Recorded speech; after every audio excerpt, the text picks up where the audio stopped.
Le 22 janvier 2023, l'exécutif zimbabwéen a annoncé un projet de construction de 8 nouveaux complexes des silos d'une capacité totale de 451 200 tonnes au profit de l'Office de commercialisation des céréales au cours des 3 prochaines années. Ce projet, qui sera amorcé dans les prochains mois, est estimé à un coût total de 275 millions de dollars. Le projet sera mis en œuvre en collaboration avec le fournisseur d'équipements biélorusse Avtrad et Bourlet, un fabricant suisse de machines industrielles.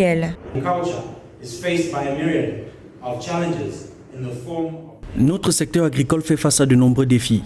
Nous faisons notamment face au changement climatique qui est une menace majeure sur la productivité agricole sur le continent.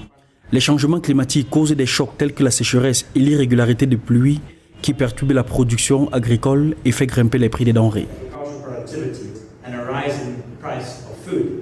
Au Zimbabwe, les céréales constituent la base de l'alimentation. Selon les données des services consultatifs agricoles et ruraux, la production de la céréale s'est établie à 375 131 tonnes au terme de la campagne 2021-2022. Le volume annoncé est en hausse de 13% par rapport au stock de 330 000 tonnes obtenu un an plus tôt, marquant ainsi un record absolu dans la filière. Pour les autorités, cette mesure permettra au pays d'avoir suffisamment de nourriture pour la consommation et pour les exportations. La construction des silos dans un pays joue un rôle très important pour les industries et la production agricole. Donc cette initiative est la bienvenue pour l'économie zimbabwéenne parce que voyez-vous, elle va permettre quand même comme ça de résister aux externalités, n'est-ce pas, agricoles qui peuvent venir influencer l'agriculture à un certain moment, les intempéries, le climat et autres. Ça va permettre également aux industries, n'est-ce pas, de résister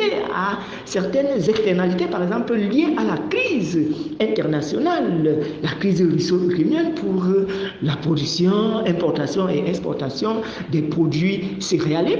L'amélioration du stockage des céréales est une des clés pour réduire les pertes post-récolte et les incertitudes face aux variations saisonnières de prix selon l'exécutif. Selon les autorités, ces travaux, une fois achevés, devraient permettre de faire passer la capacité de stockage de céréales du pays à 1,2 million de tonnes contre un niveau actuel évalué à 751 000 tonnes.